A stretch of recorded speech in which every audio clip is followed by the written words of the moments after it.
that again. So should the Fed really have so much control over the American economy? Joining us now is Fox News senior judicial analyst, Judge Andrew Napolitano, with a historical look at this based on the Constitution and what it says. You know, George Will argued over the weekend that the Fed is like a fourth branch of government, and it's a good argument to make. Think about it.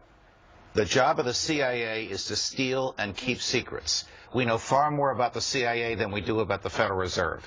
Its members are appointed by the president and governed by the Senate, yet it's a private bank that makes its own money, regulates the economy, and can print money. The federal government doesn't print money. The Federal Reserve prints money. It's not federal, it's not a reserve, it's a private bank. So what the heck are we doing with it? And why is it flooding the market with cash? Yeah, exactly.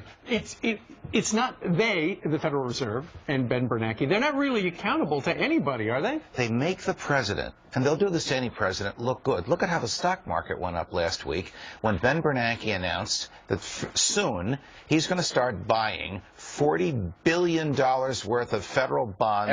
Every month. Translation, he's going to create out of thin air $40 billion in cash and put it in the accounts of the federal government. That is more cash chasing available for the same amount of goods and services. Answer, inflation. And what goes up first? The things we use the most. Fuel, food. Brian, sorry to tell you, beer. These things skyrocket when the Fed floods the market. Why wasn't I told about the beer? It's not anywhere on the card. But you said you can bring this back. You know exactly really what the forefathers thought about this. Thinking about what the framers have written, how would they feel about it, the valuing of the dollar? They wrote a law in 1792. Okay, the country is 4 years old at this point, called the Coinage Act. And it said, whoever shall debase the dollar, whoever shall do anything to the dollar to make it worth less than what it appears to be, shall suffer the penalty of death.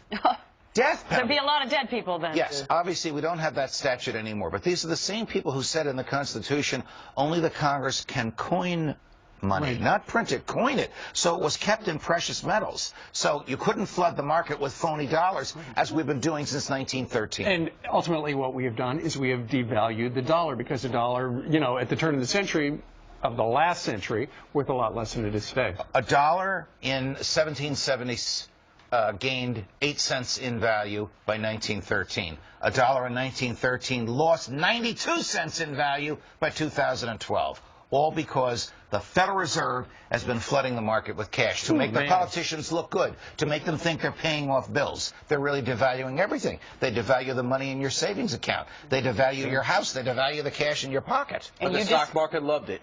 The stock market loved it because it was free. They anticipate the banks being flush with cash. But it's a short-term solution, and you don't agree with it. It's a short-term solution intended to make somebody look good between now and November 6th. You know who that is. Okay. Steve Doocy. Yes. Thank you. I know. You don't want to make Judge. You always look good. We'll see you later. You too, Brian.